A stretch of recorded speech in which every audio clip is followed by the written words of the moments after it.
Ladies and gentlemen, good day and welcome to the Q3 and 9 months FY25 earnings conference call of eMudhra Limited. As a reminder, all participant lines will be in the listen-only mode, and there will be an opportunity for you to ask questions after the presentation concludes. Should you need assistance during the conference call, please signal an operator by pressing star then 0 on your touchtone phone. Please note that this conference is being recorded. I now hand the conference over to Mr. Venkatraman Srinivasan, Executive Chairman, eMudhra Limited. Thank you, and over to you, sir. Thank you. Good afternoon, everyone, and thank you for joining us today. It is my pleasure to share eMudhra's performance for the third quarter of FY 2025 and provide insights into the progress we have made during this quarter. For Q3FY25, total income was INR 140.89 crore, reflecting a year-to-year growth of 41.6%. Our EBITDA was INR 31.94 crore, with an EBITDA margin of 22.7%, and our PAT for the quarter was INR 22.4 crore, resulting in a net margin of 15.9%. This quarter's growth was driven by strong performance in our overseas markets, particularly in the Americas, Middle East and Africa, and Asia Pacific regions, supported by significant deal closures. Our global engagements reflect the growing demand for identity-backed digital signatures and the adoption of automation in public key infrastructure for enhancing user and device security. In India, we achieved strong traction for the identity and access management solutions, highlighted by key deal wins. Additionally, our trust services, including eSign, continue to perform well, with volumes increasing on the back of new deals in capital markets and banking. Our investments in research and development remain at the core of our strategy. This quarter, we advanced our efforts in post-quantum cryptography and mobile PKI. The timeline recommended by NIST for transitioning to post-quantum algorithms has encouraged large organizations, especially in regulated sectors, to prepare for this shift. Furthermore, recent regulatory developments in the European Union now mandate the use of mobile PKI for issuing digital IDs and signatures, creating additional opportunities for our solutions. The rapid advancements in generative AI have opened new avenues for us to innovate. We are integrating Gen AI into our product suite to address critical use cases such as deepfakes detection during identity verification, document summarization, risk assessment, and security analytics. These capabilities also extend to automating internal processes, ensuring efficiency and scalability in operations. Now I would like to walk you through some of the key project wins for the quarter, which includes managed PKI for an intergovernmental organization in the European Union, support for delivering for secure cloud workloads in North America for a large ERP platform, certificate lifecycle management for a large bank in the Middle East, e-signature enabled paperless transformation for a large bank in Qatar, and paperless transformation for a telecom company in Asia Pacific, integration of eSign e-stamping for solar power purchase agreements with the state power distribution company in India. We are also proud to have been recognized by Frost & Sullivan as the 2024 competitive strategy leader in the global PKI as a service industry. This recognition reaffirms our commitment to innovation and excellence in delivering secure digital solutions.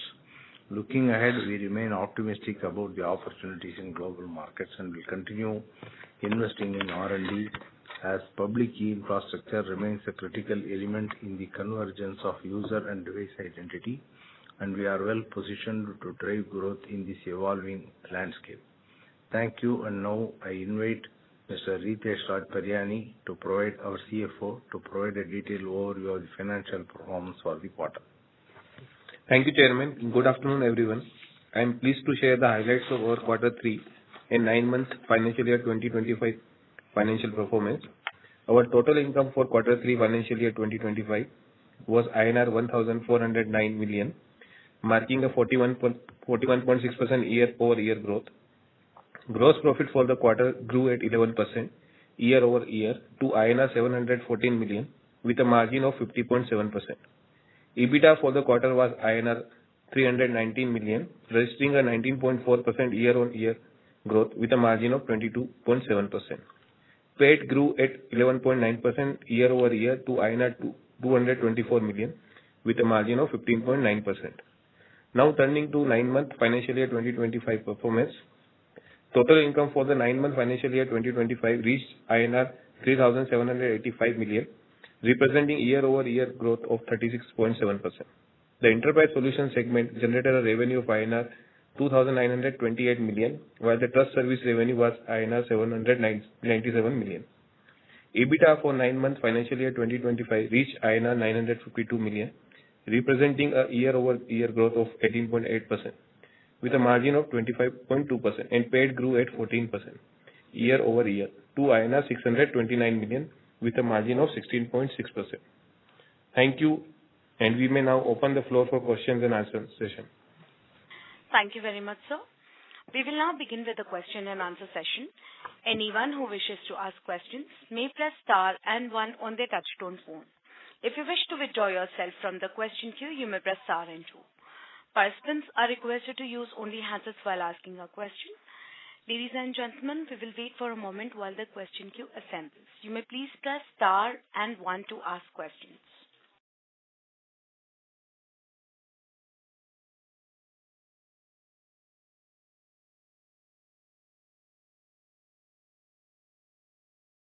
The first question is from the line of Rishi Maheshwari from Aksa Capital. Please go ahead. Hi, thanks for taking my question. Just like some clarification on, we've seen some exciting revenue growth, and especially from enterprise services as well.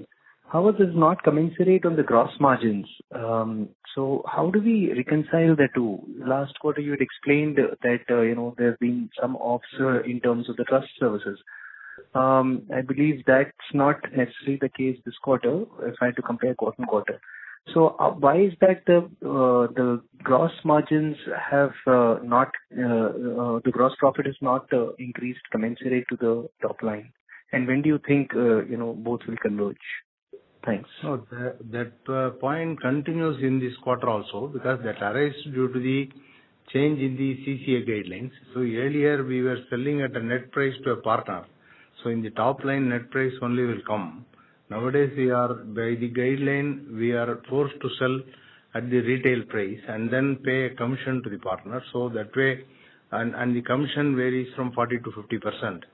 So to that extent of trust services, if let us say trust services sale is 25 crore, almost anywhere between 10 to 12.5 crore will increase the top line, and that will also reduce the gross margin as a percentage. Gross margin as an amount will not change, but gross margin as a percentage will change.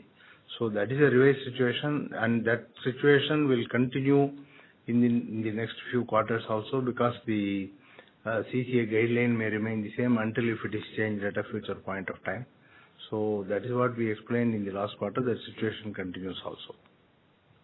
However, if you look at last quarter, one more thing is also there, that we have to repurchase because the stock model which was earlier there, we were selling the stock to the distributors and dealers and everyone. So a lot of stock was there in the market. In the new model, stock cannot be sold. Every digital signature has to be sold one by one. And whatever stock was available in the market on July 15, that has to be repurchased. So what we are doing to agree with the partners is, to the extent they sell in a particular quarter, we will repurchase their old stock. So that also almost comes to some around 2.5 to 3 crore per quarter. So these are the two contributing factors which reduce the gross margin as a percentage, not the gross margin as an amount, but as a percentage it is like that. As an amount, even as an amount at the EBITDA level, if you look at, we've actually declined from 33 crores. We've actually from about 32 crores last quarter, we've done 30 crores this quarter. So it clearly shows that there has been some deacceleration. Yeah, definitely. No. This quarter, if you see, last quarter is the season for the digital signature. So at that time only maximum sale of digital signature take place. In the digital signature, once the data center and processes are put in place, on the incremental sale of digital signature, almost 99-98% gross margin is there. And except the commission. So even if your commission goes, 50% gross margin is there. So almost what happened, 5 crore, if you see the India revenue, there is a 5 crore reduction in the digital signature sale, which is almost substituted by 3.5 crore of the enterprise sale. So that resulted in a reduction in gross margin and reduction in the EBITDA margin to that extent. So that itself contribute to about 2.5 crores. How should we look at growth going ahead, sir, especially in ERP services? Yeah, no, we are not in ERP business, enterprise solution. Sorry, enterprise solution businesses. How should we look at growth? Growth will be consistent. Even fourth quarter generally will be better than third quarter. So that is our general thing. Then the next year also. So if you see year beginning, we gave a guidance of 25 to 30% growth. And last year we had achieved 375 crores. So this year we thought maybe 475 to 500 crore we can achieve. But definitely we may cross 500. We may reach somewhere between 510 or 520 crore also. Then similarly on the net profit side, because the Dubai earlier we were reaching 20% PAT, but then we gave a guidance of 18%, which on a 500 crore should have been 90 crore. So now already we have reached a PAT of 63. So with additional PAT next quarter, we may reach somewhere around 90. But this 63 or what, 87, 88 or 90, what I am saying, this is after 2-3 factors. One factor is the repurchase of stock. That repurchase of stock itself will go to almost 9 crore in the current year. That is one factor. Then the next factor is we are providing the stock option expense. Actually, really it is not an expense, but only by the Ind AS accounting standard, it becomes expense. Where what we are doing is already the shares are in the trust. From the trust we are allotting to the employee, but we have to debit the profit and loss account and credit the reserve directly. So that impact again come to 7-8 crore there. Then the other thing, we did one acquisition. In that acquisition, we made certain payment as a deferred payment after 1 year and 2 years. So there was no interest component, but as per Ind AS, some portion need to be treated as an interest component. So these are all it's not affecting the business, but from a profit and loss account perspective, this affects. And then the one-time acquisition cost. Generally, any capital related cost, it should go to the capitalization, but that also some 1.8 crore, it has to come to the revenue as per the Ind AS. So all these put together, it is almost 16 to 17 crore. But though we told 90 crore, after the 17 crore, we may achieve 87 to 90 crore. So that way, in my opinion, there is no decline or anything like that. It is really doing well only. And if these effects go maybe in 9 months, 10 months, then again that level of profit will again come. And should we therefore assume that FY26 will continue to be about close to 30% revenue growth year from over FY25? At least 25 to 30%. On which maybe definitely, because this year itself, if you see the 41% growth, on that 25% is organic growth. So next year, if we say 25 to 30%, maybe 15. Conservatively, 15 to 20% can be organic growth, balance 10% can be acquisitive growth. What should we assume now at the reorg margin in the current status in the way you report? What should we look at as expected margin, EBITDA margin for next year? Expected EBITDA margin, we can see around same 24-25%. Then the PAT, or based on the current way, if we take all these adjusted EBITDA definitely can be 25%. If non-adjusted EBITDA can be 23%, and then the PAT 15.5 to 16%. 15.5 to 16%? Yes. Which will be lower than the 18% that you guided this year. No, 18% originally guided without these factors, without the top line increase and all that. After that it is coming. So that way if you see on a 590 crore, maybe on a 600 to 650, it could be on that, it may be Definitely more than, not 15%, maybe 17, 18%. So more than 100 crore can be there, definitely. Got it. Got it. So just last question on the advent of the AI that has happened, that has happened either from the Chinese AI or generally, how is that helping you in terms of the business? Is there any correlation to the growth of the AI versus the security services and digital trust growth? Still, we have not introduced those AI into the business side. So that way, a lot of R&D, now only our technical team has started. Next year, we may have to do some R&D to introduce those into the AI side. But on the operations side, we have introduced. So that's why, in spite of increase in the revenues, the corresponding except the manpower has not increased so much. We are able to maintain the manpower at the same level or maybe a little lower level. Today, we are increasing the manpower only for the sales people abroad.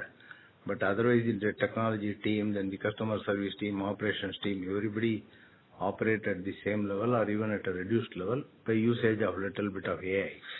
But at the business side, how it will, we are almost thinking of 2-3 things that Kaushik may be able to answer better in some other call. He could not be here today.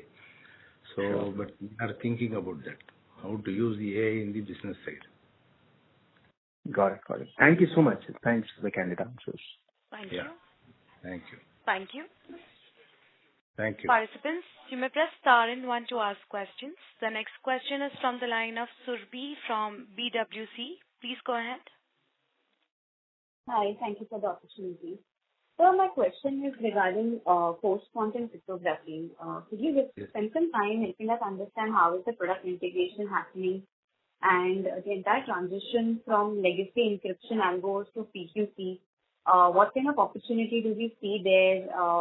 And I think we are running some POCs there. So are we seeing any materialization of that happening?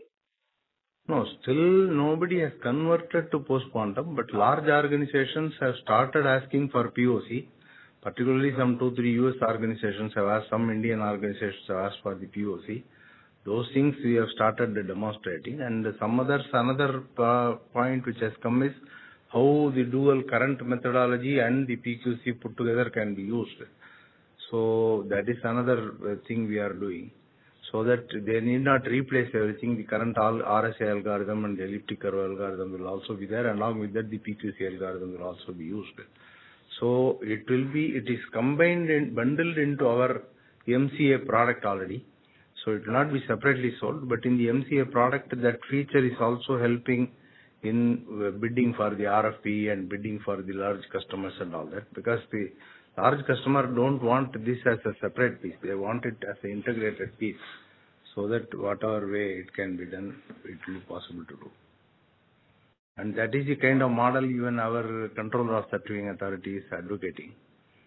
So. Fair enough. Which will be the sectors which are expected to move first here? What is it?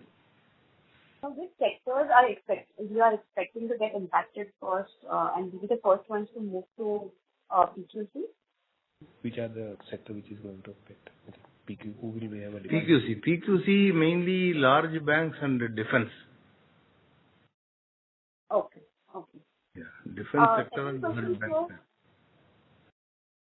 Because these kind of things, first they will try the defense generally, and then the large companies. Okay. The second question on the operating cost, is this cost entirely linked to the service entities or there is any hardware component as well in it? And so can you please quantify that? Hardware is very less. It is not significant. One is on the trust services is 40-50% gross margin is there. Then on the service component, whatever service we are providing on that service, whatever that manpower cost is also going into the operating cost. Hardware, not much, because this year even token sales we are reducing because the margin is very less. Other hardware sales also we are reducing. So that way on the cost of revenue, these are the main cost. Okay. And sir, lastly, if you could call out what is the cash balance at the end of this quarter? Cash balance, the last quarter end was 167 crore. This quarter end also around 166 crore or 167 crore is there. Okay. Okay. And any new products in the pipeline? New, separately, fully new product is not in the pipeline, but in the existing product, additional feature enhancement and some new functionality enhancement, all those are happening.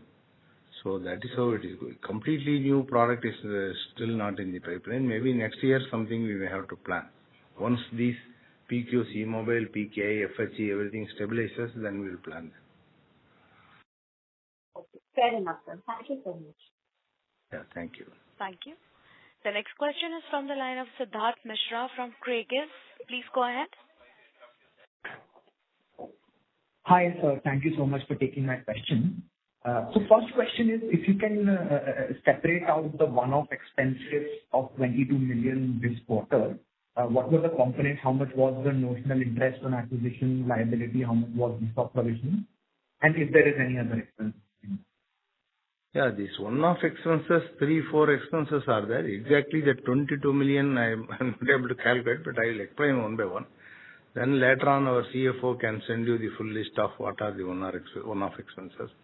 One is the stock option. So generally this quarter I think 2.2 crore or something was the stock option expenditure. Actually no expenditure take place.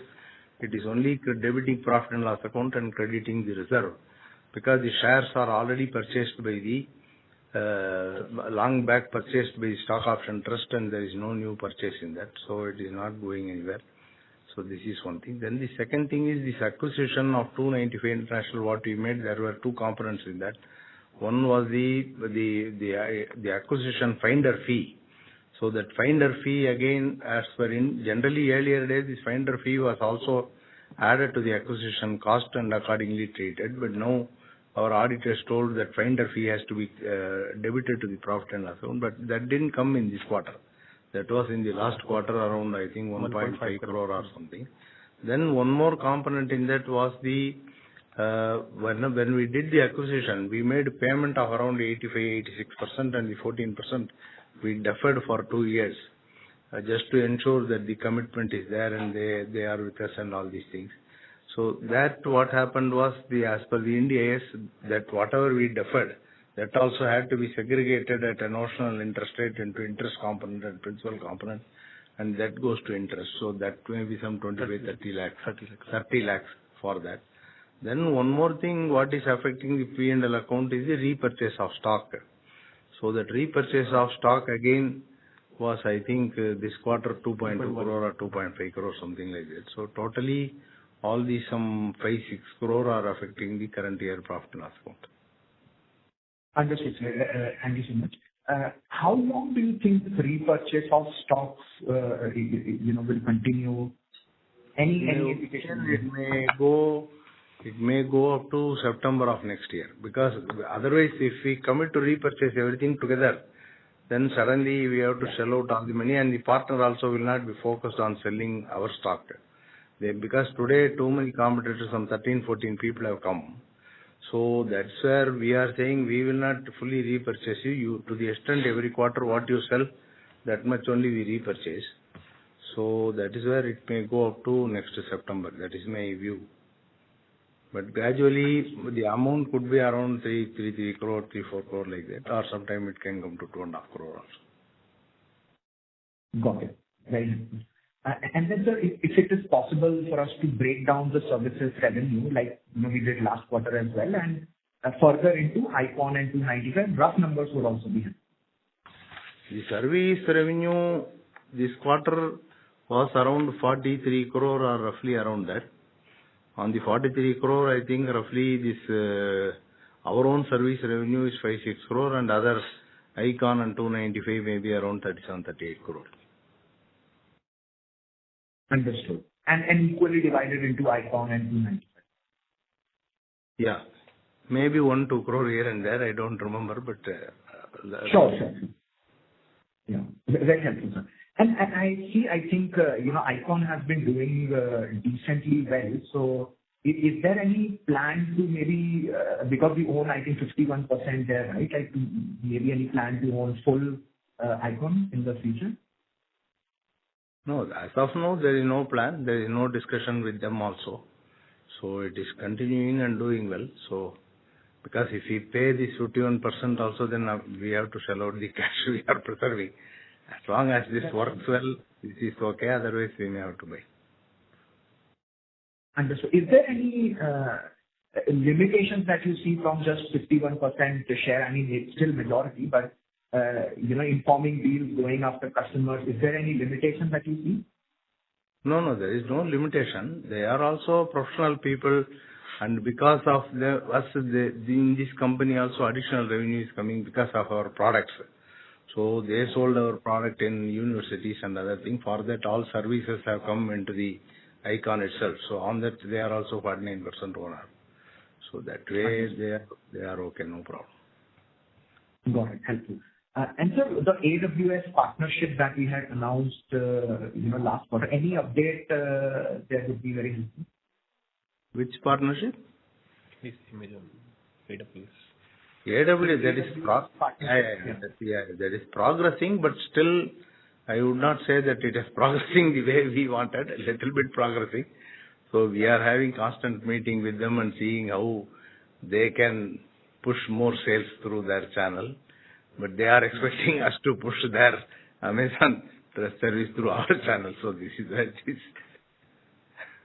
Got it. Got it. And maybe last one, just from the eSign product that we have under trust services, I think is where we report it. I mean, I couldn't find it, but is there a mix, of trust services revenue by channel and by this new segment that we used to report? If you can provide that.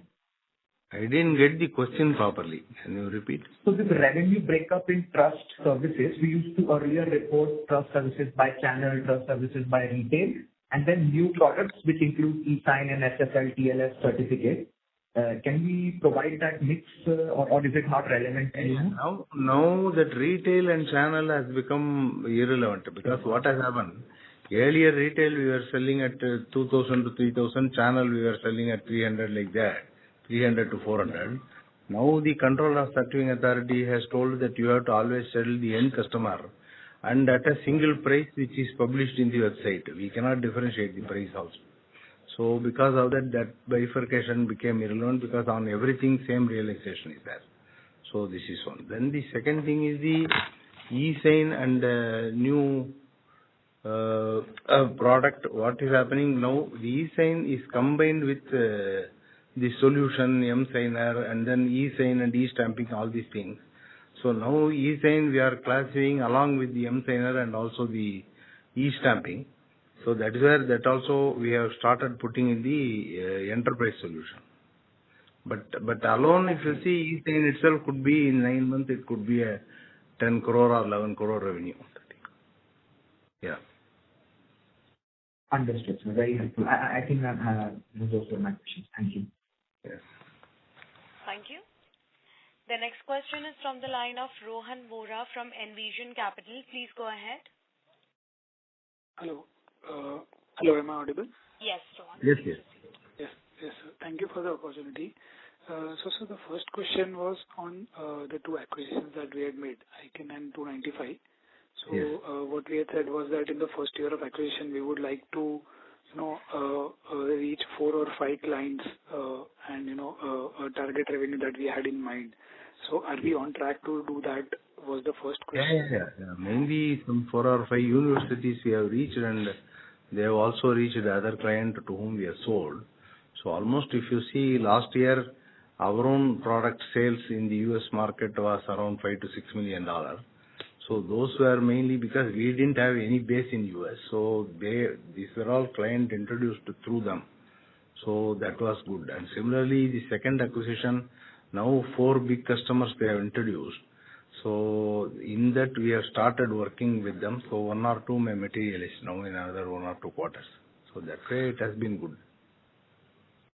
Okay. So sir, the customers that we've already booking revenue, so what would be the ticket size of these customers on an average? Some are $300,000-$400,000, and one is $500,000, and one is some $150,000 also. So different range is there, but nothing is more than $1 million. Everything is in this $400,000-$500,000 range. Got it. Sir, another question was on our trust services business. So while you explained last time as well that we are now booking at a higher price. The revenue is being booked at a higher price because it's a single price for both retail and the wholesale channel. However, we see that Q1 the trust service revenue has come down. So what could be the reason for that? Are the volumes going down? Volume decline, yeah. Volume decline, as I told last time, almost 40 to 50% volume decline is there. One volume decline is due to the income tax. In income tax, what was happening? Earlier, other than corporate, even the non-corporate like partnership firm, HUF, individual, whoever is doing tax audit, both the tax auditor and them both have to be signed by using the digital signature. Now what has happened is only for companies, limited company, digital signature required, all other can do through Aadhaar sign. So with the result, almost the tax audit cases are 36 lakh cases in the country, on which only 6 to 7 lakh cases DSC is required, 30 lakh cases not required. So that itself result in almost 30% decline in the overall market. So then another thing is some 10, 12 competitors have come. So some of the business has gone to those competitors and they are selling at a much lower price. For example, we are selling at 1500, they are all selling at anywhere from 600 to 800 kind of thing, on which itself they give some 50 to 60% commission. And we don't want to get into that price war. So due to these reasons, the total volume has declined. So otherwise, if old volume was there, trust service would have been much higher. Got it. And sir, the last question was, for our two businesses under enterprise, Yes. One is cybersecurity and one is the paperless business. So the markets that we are prominent today, how fast are those markets growing or expected to grow over the next 5 years? Any growth rate on the market? Now what has happened, more than paperless for us, the cybersecurity business is growing well, because here the number of competition is very less. And only 3-4 players are there, that also American players, so we are able to penetrate many markets. So that's why if you see our composition between, earlier we thought the paperless transformation will be a much higher percentage. Today that is maybe 25% only or 23%, balance 75% is the cybersecurity business. And the cybersecurity business, we are creating a one-stop shop kind of model with a deep we are comparing with the DigiCert product, we are comparing with the Nexus product, Interest product, all combination we are building so that we can penetrate deep into the market. And the paperless transformation market, we have to compete with the DocuSign, Adobe, and also several small, during the last 2-3 years, several smaller players have come across various parts of the world. So that's where, in my opinion, the cybersecurity and related product will have a much higher growth, and the paperless transformation product may have a smaller growth. Understood, sir. And sir, one thing was that we were open to acquisitions, and we said that we were looking at acquisition in the European Union if the opportunity arises. So are we looking at options there, and what is the status on that? Thank you. Yeah, we are looking at it. We have appointed a European CEO, one person by name Carmine Auletta, and he earlier worked as a COO in InfoCert. InfoCert is some $150 million company based out of Italy, and they operate throughout Europe. So now he has a number of contacts with these companies engaged in this business. So through him, we are trying to get the deals and then do it. So we are evaluating all that, but nothing has come to a closure or anything like that. If it comes to a closure, then we will immediately inform. Sure, sir. Sure. So I actually wanted to understand how big would be the size. I mean, are we looking at a particular size? We are not looking at very big size, because then it will be a very high share dilution, and then the other thing will be, otherwise we have to again go to QIP and those kind of thing, or swap or those kind of things. So we are looking at anywhere up to 10 million, 12 million euro size only, not beyond that. And another important factor is most of the European companies, you see, they are zero EBITDA company or sometimes negative EBITDA company. So unless we have a firm conviction that by acquiring it, we can transfer the technology matter to India and then save cost, and arising out of that, we may be able to ramp up the EBITDA to at least 15%. Then there may not be much, say it may affect this overall numbers only. So that's where whatever we are evaluating, within these parameters we are evaluating. Okay. And 10 to 12 million euros would be the consideration. And what would be the revenue size? Not consideration, revenue itself. Consideration, that depends on we are generally negotiating 10 times EBITDA only. So, but if there is a small, EBITDA itself is very small or zero, then they may ask for based on the revenue also. So based on revenue, it could be one-time revenue or 10-time EBITDA or with some upside and those kind of things. Something has to be structured. Okay. Got it. I'll get back in the queue. Thank you, sir. Yeah. Thank you. Participants, you may please press star and 1 to ask questions. The next question is from the line of Srinath V from Bellwether Capital. Please go ahead. Hi, sir. Wanted to quickly find out what would be our US top line for the quarter and likely for the year, sir, just to get a feel of how big we are now in US. US top line for the quarter may be around between 40 to 45 crore. So out of the 92 crore out of India revenue, about 40 to 45 crore would be from US. What is it? 92 crore? 92 crore enterprise revenue that comes from global markets. Out of that 92 crore, 40 to 45 crore would be from US, right, sir? Yes. Got it. Perfect.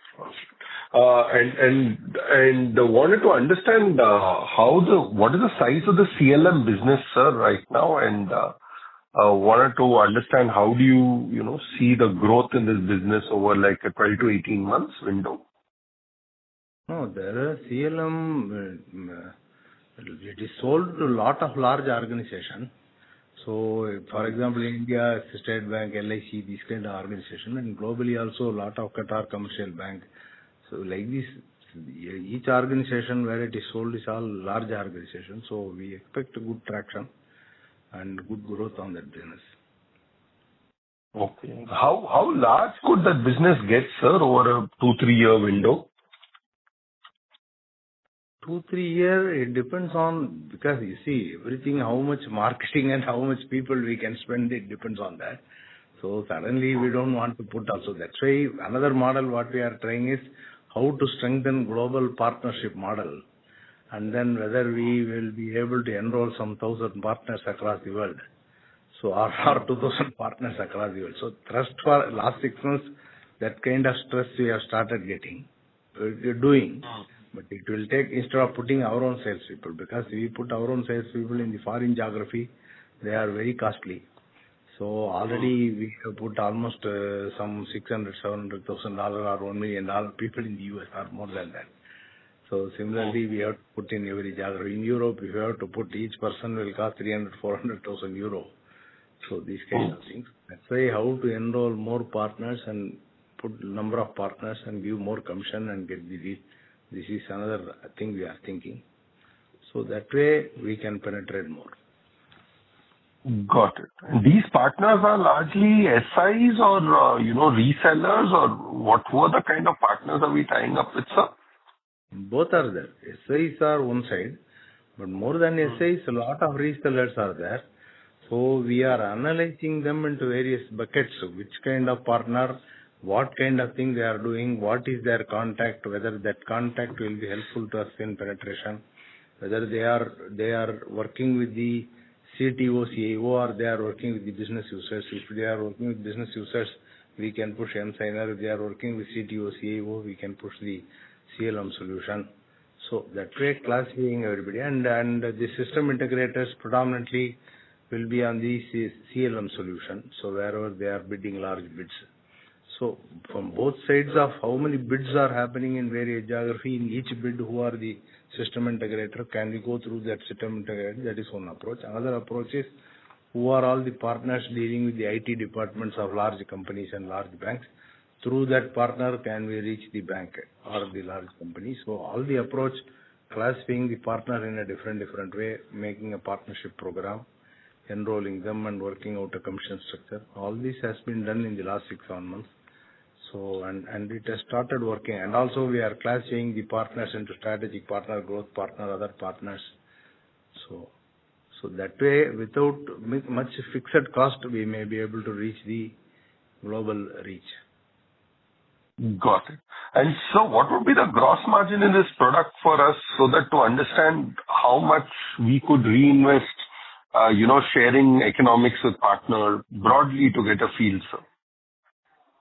Gross margin on the product, if you see, any product license you say you are not making anything.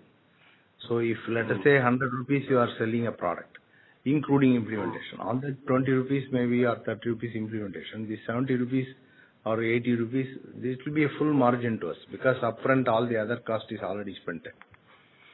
On this 20-25 rupees, maybe you may spend 60-70% on the services component where you put people and all that.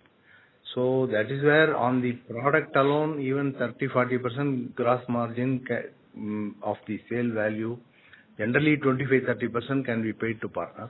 But on the services component, it may be better to pay 7.5 to 10% only, and not so much.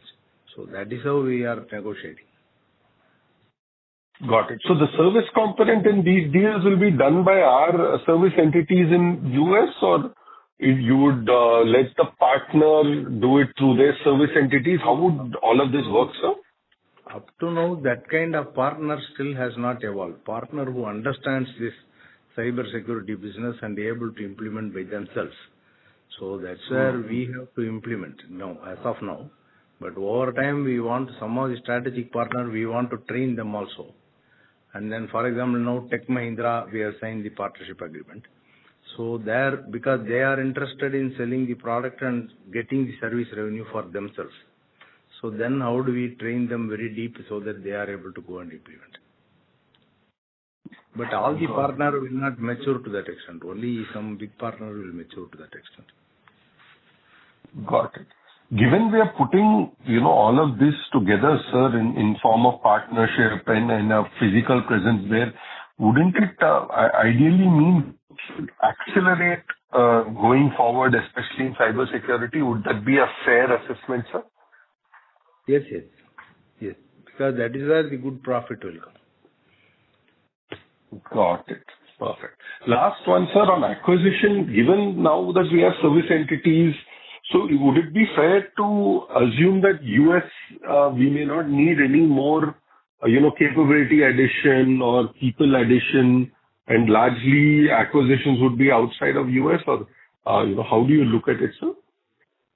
Mainly we are trying Europe. If that materializes, it is okay. But if the Europe doesn't materialize or the companies are all loss-making company and we are not able to come to a conclusion on that, then maybe some more in US. Maybe we will also look at some more in US also.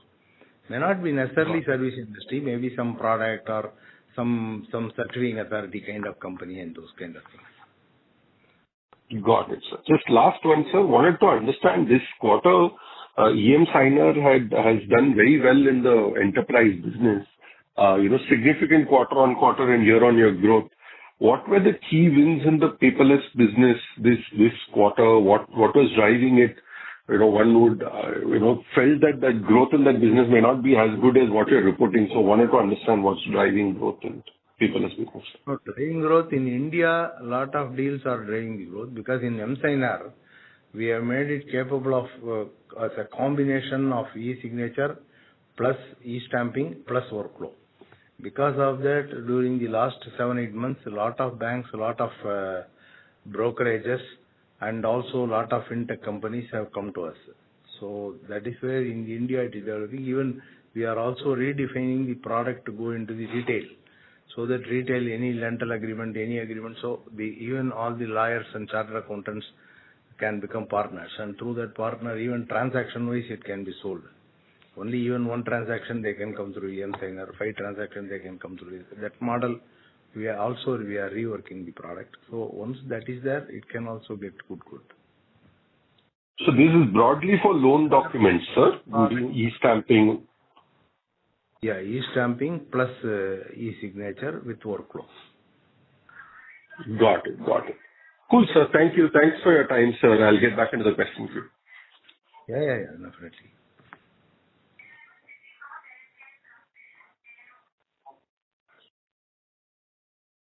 Thank you. Participants, you may please press star and one to ask questions. The next question is from the line of Prem Lunia from Astute Investment Management. Please go ahead. Hello, sir. Thank you for taking my question. So, sir, I wanted to understand the e-sign business and the M-signer business.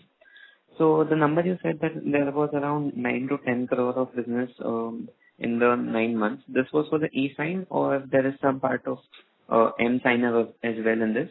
No, this is only for e-sign, which is a part of M-signer. When we sell the M-signer, there are three components. One component is the e-sign component on that.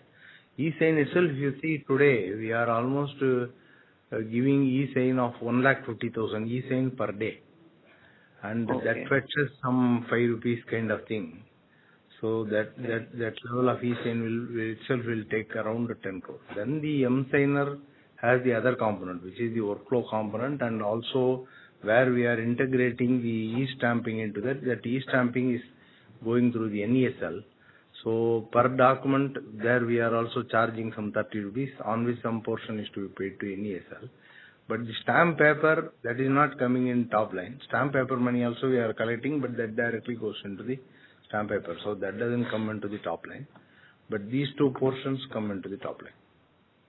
So M-signer revenue as a whole would be how much, and e-sign is a part of it, that I understand. M-signer was a newer product. How much would be the volume till now? M-signer revenue separately, maybe Ritesh will give you later. Maybe you can note down his number. What is your phone number? My phone number?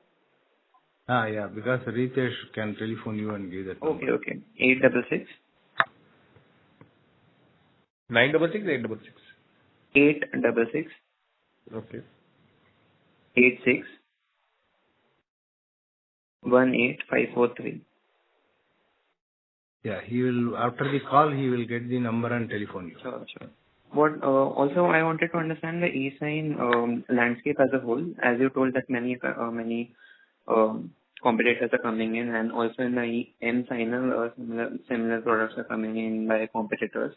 How do you see it evolving, and what would be the margins here on the EBITDA front? First, I will explain the e-sign, and then we'll go to the M-signer. In e-sign, the volumes have considerably increased, but all the certifying authorities are not giving the e-sign. So the predominantly people giving e-sign are the one is that earlier what was called the NSDL e-governance, which is currently called the Protean. Then the other is the CDAC, which is government departmental itself. Then some amount CDSL is doing, and the eMudhra. On that, because of the historically for some 3-4 years, because of the doubt of whether e-sign can be given to private people or not, like that, we were not having the Aadhaar connection. At that time, the Protean, which was earlier NSDL e-governance, developed a lot of business and almost became a virtual monopoly. So then we started entering later and competing, but still today we have some 30 to 35% market share in the e-signature. But it is not highly productive because though we realize a gross of 5 rupees, almost 3 rupees goes into the Aadhaar charges. So net we are realizing 2 rupees out of that. So 2 rupees, even if you do some crores of signature, 4 crore signature, 3 crore signature, that's why it may be only 10 crore revenue per year on this basis. So this is one thing. Then two things are, one is the CDAC is also giving it free of cost to all the government department. So government department doesn't want to pay this 1 rupee 20 paise also. Mainly it is coming from the private people. So this is on the e-sign thing. So e-sign, we have to be there because it is very important for the country as a whole. We have to develop everything, we have to provide to everybody. But if this selling, because it started at 70 rupees and then 37.5 rupees net realization and come down now to 1 rupee 20 paise to 2 rupees. So So this is where it is. So once that position at some point, some major people will leave this business, then we can come back and price at a higher price. Right. So this is where it is. Okay. eMudhra is doing very well in the Middle East. In India, it is not doing what we originally intended. We originally intended it has to become a full workflow solution for the entire bank or for the entire large company and all that. But today what is happening, banks are and other people are using for some partial purpose, not for the whole digital transformation, partial purpose. And so that is where we are providing as a gateway to eSign also. So that gateway services number of people are using through API. And the gateway to eSign plus e-stamping plus small workflow like that. So that business is also improving. That's where we want to offer it for retail also in India. But if you see the Middle East, in Middle East all the banks are started using eMudhra as a complete workflow transformation. And same thing now is happening little bit in South America. And North America also some 3-4 customers are using for complete transformation. So then we are able to sell anywhere from $400,000-$500,000 kind of deals. No, I couldn't get the number. 500? Yes. Hello? Hello? Yeah, I couldn't get the number in the end part. How much are we doing? $400,000 to $500,000 per deal in the Middle East and also in US and also. Right, like we did for Qatar, in Qatar right now. Got it. So we see this evolving, and how much would be the margins in the end signer? eMudhra also like any other product margin, almost if hardware is not included, it will be 87-88%. Depending on partner margin only will be there. Otherwise, there is no other direct cost involved. Okay, sure. Thank you. That's it. Thank you. Ladies and gentlemen, as there are no further questions, I would now like to hand the conference over to Mr. Venkatraman Srinivasan for closing comments. Over to you, sir.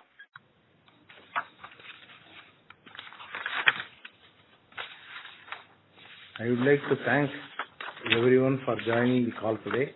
We remain focused on delivering consistent performance and innovative solutions that enable secure digital transformation for our clients across the globe. For any additional information or queries, please get in touch with our investor relation advisors who are Churchgate partners. And thank you once again. Thanks. Thank you, members of the management. On behalf of eMudhra Limited, that concludes this conference. We thank you for joining us, and you may now disconnect your lines. Thank you.